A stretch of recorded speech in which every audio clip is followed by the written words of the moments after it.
Assalamualaikum warahmatullahi wabarakatuh. Selamat pagi, selamat siang, selamat sore, dan selamat malam untuk kita semua.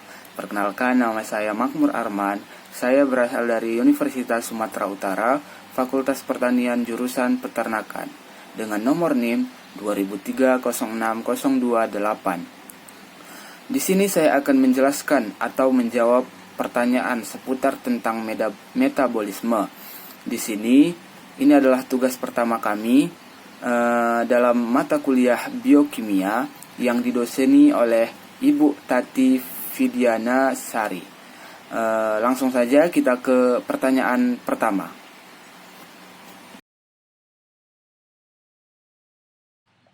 Metabolisme adalah semua reaksi kimia yang terjadi di dalam tubuh makhluk hidup. Jadi, di dalam tubuh makhluk hidup, misalnya manusia, di dalam tubuh kita banyak sekali terjadi proses reaksi kimia di dalam sel. Contohnya ada proses-proses perubahan zat makanan, perombakan sampai dengan penyusunan.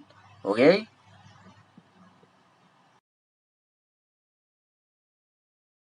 Contohnya ialah metabolisme karbohidrat. Metabolisme karbohidrat yaitu proses pencernaan yang memecah karbohidrat untuk mendapatkan energi. Kita tahu bahwa kita mendapatkan karbohidrat dari makanan yang kita makan. Makanan yang mengandung karbohidrat akan dipecah menjadi glukosa. Oke? Katabolisme ialah reaksi pemecahan dari yang tadinya zat kompleks dipecah menjadi yang lebih sederhana. Proses dari katabolisme ialah untuk menghasilkan energi. Contohnya ialah proses respirasi. Lihatlah yang saya sedang lakukan. Apakah yang sedang saya lakukan? Betul, saya sedang bernapas. Tujuan bernapas ialah untuk menghasilkan suatu energi. Itu adalah pengertian dari katabolisme. Sedangkan dari anabolisme, itu adalah kebalikan dari katabolisme. Anabolisme merupakan reaksi penyusun senyawa kompleks dari senyawa-senyawa sederhana. Dalam hal ini, anabolisme memerlukan energi. Contohnya kita ambil adalah fotosintesis. Yang diperlukan ketika fotosintesis itu adalah CO2, karbon dioksida, ditambah H2O air, dibantu oleh matahari dan klorofil yang ada di daun akan menghasilkan C6H12O6 glukosa ditambah oksigen atau O2. Itu adalah pengertian dari katabolisme dan anabolisme. Oke?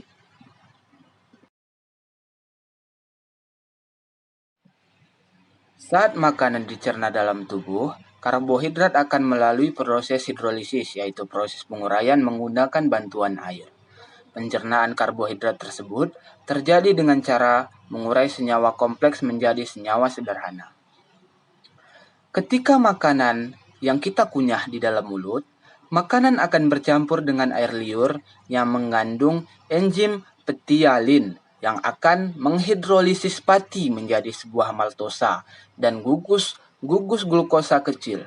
Jadi, ketika kita mengunyah nasi, kita akan merasakan manis, sangat manis dalam mulut kita. Bahkan bukan cuma sampai di situ saja prosesnya. Setelah makanan tersebut ditelan dan masuk ke dalam lambung, makanan tersebut bercampur dengan zat yang disekresi lambung. Kemudian makanan tersebut akan masuk ke dalam duodendum dan bercampur dengan gatah pankreas. Hasil akhir dari proses yang sangat panjang itu adalah senyawa-senyawa gula dalam bentuk fruktosa, glukosa, monosakarida, dan manosa. Senyawa-senyawa ini kemudian akan diabsorpsi melalui dinding usus dan akan terbawa oleh hati dan dibawa oleh darah. Oke? Proses metabolisme lemak terjadi dalam usus dan dibantu oleh enzim lipase yang tergandung di dalam usus. Ketika makanan masuk ke dalam usus akan mengalami kontraksi yang merangsang keluarnya hormon. Hormon tersebut merangsang kantong empedu berkontraksi dan menghasilkan cairan empedu. Cairan empedu mengandung garam yang berfungsi untuk mengemulsi lemak menjadi butiran lemak dengan ukuran yang lebih kecil. Ukuran butiran lemak yang lebih kecil akan memudahkan proses hidrolisis lemak yang diproduksi pankreas. Proses metabolisme sebagian besar terjadi dalam usus, namun juga dapat terjadi pada hati, sel-sel otot, dan sel-sel lemak untuk dipakai sebagai energi atau disimpan sebagai energi cadangan. Oke?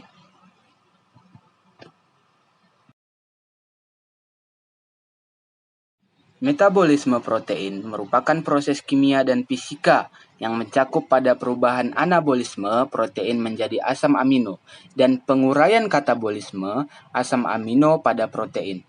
Asam amino yang telah tersebar melewati darah dan masuk dalam jaringan tubuh akan disintesis kembali menjadi protein. Oke? Melalui proses metabolisme, kandungan protein di dalam makanan dan minuman diubah menjadi asam amino, lemak diubah menjadi asam lemak, dan karbohidrat diubah menjadi glukosa. Dan selanjutnya tubuh akan menggunakan sebagai sumber energi. Oke?